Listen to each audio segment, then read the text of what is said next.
Bonjour à tous, bienvenue dans cette nouvelle vidéo.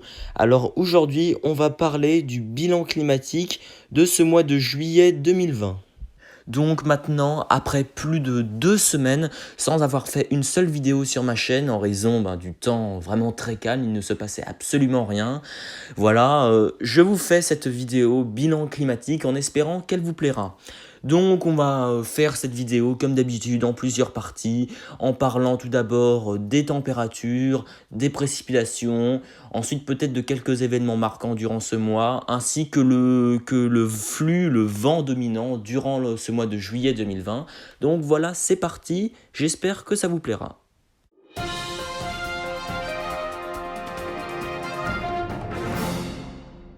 Donc on va tout d'abord parler des températures moyennes sur l'ensemble du mois.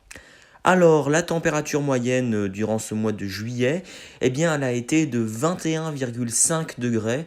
La moyenne d'un mois de juillet, normalement sur mon secteur, selon la station de météo ciel la plus proche de chez moi, est de 20,1 degrés.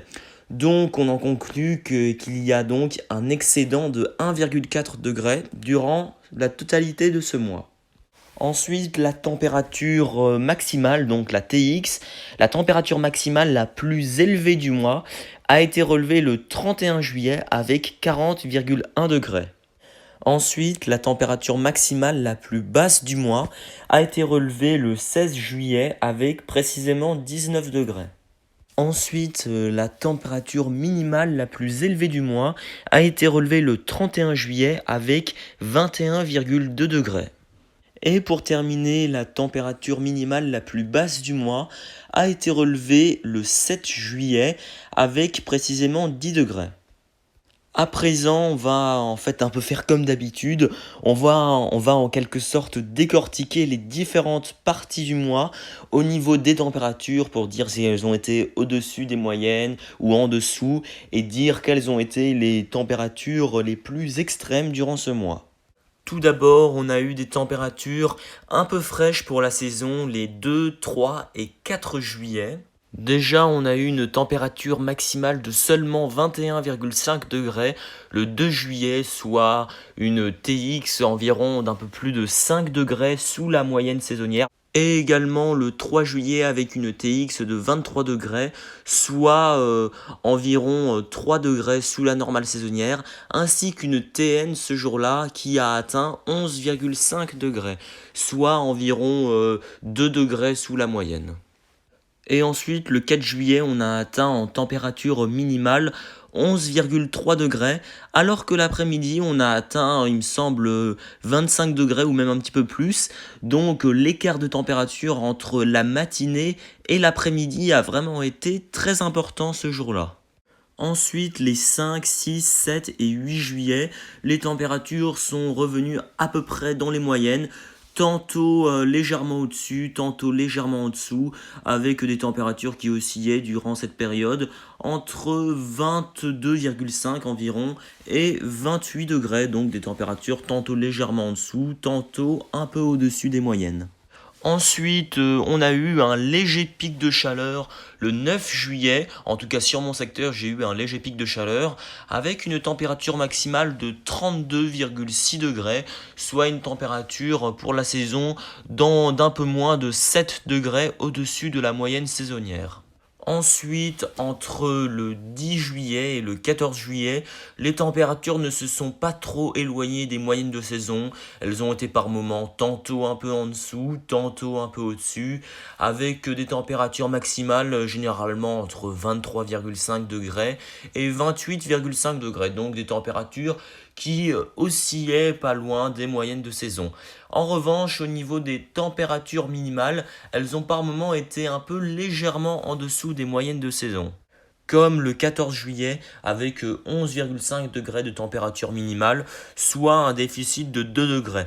Mais c'est quand même un très léger déficit malgré tout. Ensuite, les 15, 16 et 17 juillet, les températures ont été quand même assez en dessous des normales de saison, en particulier au niveau des TX, avec par exemple une TX de seulement 19,5 degrés le 15 juillet, soit une température d'environ 7 degrés sous la normale saisonnière, d'une mi-juillet. Et ensuite, le 16 juillet, la température maximale a été de seulement 19 degrés, soit un déficit de 7,5 degrés environ. Et c'est d'ailleurs la température maximale la plus basse du mois, en ce 16 juillet. Ensuite, le 17 juillet, la température maximale a été de 22,3 degrés, soit une température d'environ 4 degrés sous la moyenne saisonnière. Alors pour l'instant, au niveau des températures, toute la première quinzaine de juillet a été exactement dans les moyennes saisonnières au niveau des températures, mais ensuite ce sera beaucoup moins le cas pour la seconde quinzaine du mois, où là la tendance sera radicalement inversée avec une hausse très marquée des températures moyennes durant la seconde quinzaine de juillet. L'excédent atteint presque les 3 degrés durant la dernière quinzaine du mois de juillet 2020.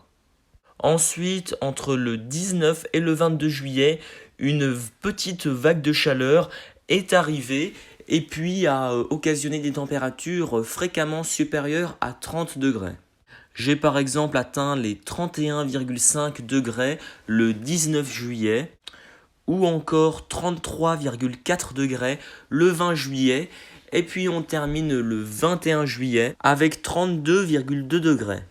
Cela correspond donc à des températures de l'ordre de 5 à 7 degrés au-dessus des moyennes saisonnières. Entre le 22 et le 26 juillet, ensuite, les températures sont fréquemment restées légèrement au-dessus des normes saisonnières, autant au niveau des TN que des TX. Par exemple, au niveau des TX, entre le 22 et le 26 juillet, les températures oscillaient entre 27 et 30 degrés, ce qui correspond donc à des températures de l'ordre de 1 à 4 degrés au-dessus des moyennes. Plus tard, le 27 juillet, un pic de chaleur est survenu, un pic de chaleur assez intense mais très bref, il a juste duré 24 heures, avec durant ce jour une température maximale de 35,1 degrés. Et puis dans la nuit du 27 au 28, eh bien, la température minimale a été quand même de 18 degrés, ce qui correspond donc à une température d'environ d'un peu plus de 4 à 5 degrés au-dessus des moyennes de saison pour les températures minimales. Et pour le 35,1 degrés, cela correspond à une température de 8 à 9 degrés au-dessus de la moyenne. Ensuite, un court répit est survenu les 28 et 29 juillet, avec 27,8 degrés le 28 juillet. Eh bien, un épisode de forte chaleur encore plus intense survient les 2 derniers jours du mois, les 30 et 31 juillet, avec tout d'abord 36,3 degrés le 30 juillet, suivi d'une température vraiment remarquable de 40,1 degrés ensuite le 31 juillet. A noter également que les stations météo à proximité de mon secteur, les stations de météo ciel je précise, eh bien ont relevé des valeurs comparables à celles que j'ai relevées, voire même supérieures. Par exemple, la station météo expertisée de Saint-Yan a relevé 40,5 degrés. Et aussi la station de Guignon qui, elle, a carrément relevé 41,5 degrés. Alors, cette température très élevée, en fait, s'explique par le fait qu'elle est située pas loin d'un milieu urbain, mais malgré tout, c'est une température particulièrement élevée. Et en plus, c'est assez marrant parce que c'est grâce, en fait, à cette station que je fais mes bilans climatiques. C'est grâce à cette station qui relève les températures et les précipitations depuis maintenant plusieurs décennies que je fais mes bilans climatiques en calculant les écarts de température et de précipitations par rapport à la moyenne. Et bien cette station là qui est située à la même altitude de chez moi et qui est vraiment pas loin de chez moi a relevé vraiment cette température remarquable qui est d'ailleurs à présent son record absolu de température. Son précédent record a été de 41,2 degrés, il me semble, un 31 juillet d'ailleurs, le 31 juillet 1983 et le 31 juillet 2020, cette station bat à présent ce record absolu avec maintenant 41,5 degrés. Et aussi pour terminer au niveau des températures, je précise également que lors de ce pic de chaleur, eh bien, la température minimale dans la nuit du 30 au 31 juillet a été de 21,2 degrés, ce qui est quand même assez élevé. Après avoir passé donc une longue partie de la vidéo sur les températures, eh bien, on passe à présent aux précipitations.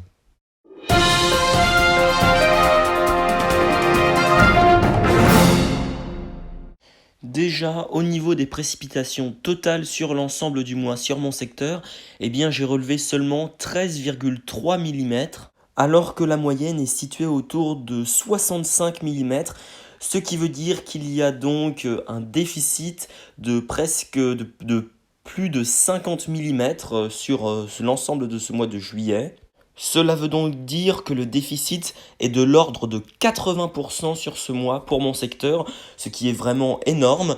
D'ailleurs, ça correspond un peu à ce que l'ensemble de la France a vécu durant ce mois de juillet, c'est-à-dire un mois de juillet exceptionnellement sec. D'ailleurs, le mois de juillet le plus sec depuis 1959.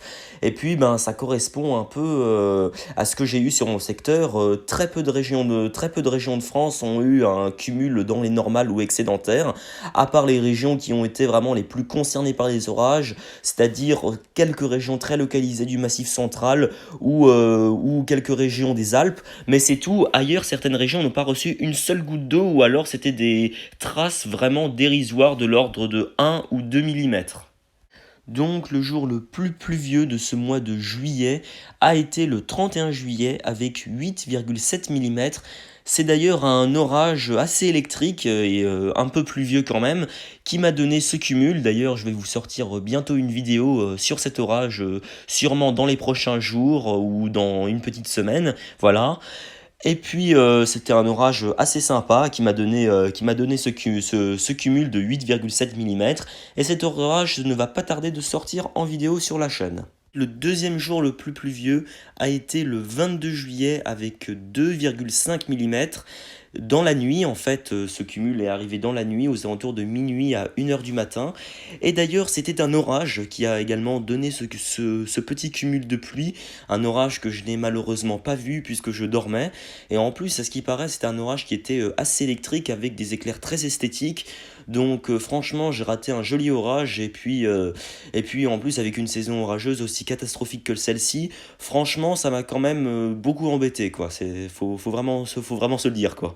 Voilà, donc voilà, c'est ce petit orage, enfin cet orage qui a tout de même été a priori assez électrique, a donné ce petit cumul de 2,5 mm du côté de minuit, 1h du matin, le 22 juillet.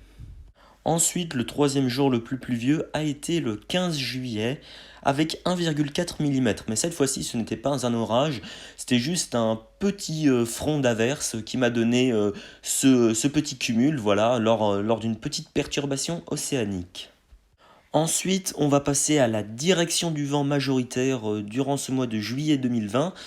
Eh bien, ce qu'on peut dire sur la direction du vent durant ce mois, eh bien, c'est que ça a souvent bifurqué à l'ouest, mais rarement plein ouest. Ça a souvent été des vents soit de nord-nord-ouest, soit de sud-sud-ouest, en fait.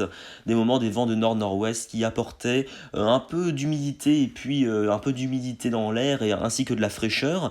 Et puis par moments, des vents de sud ou sud-ouest qui apportait des pics de chaleur parfois assez importants. Donc voilà, c'est ça les vents dominants durant ce mois. Comme vous pouvez le voir d'ailleurs sur ce graphique, eh bien on voit que les vents dominants sont notamment été les plus importants côté sud-ouest et parfois nord-ouest. Voilà, cette vidéo est à présent terminée. J'espère que donc cette vidéo vous a plu. Et puis on se retrouve probablement dans quelques jours pour la nouvelle vidéo, cette fois une vidéo d'orage, un nouvel épisode du cours de Zeus qui portera sur l'orage très électrique que j'ai eu le 31 juillet. Donc voilà, à bientôt, on se retrouve pour cette vidéo d'ici quelques jours. Salut!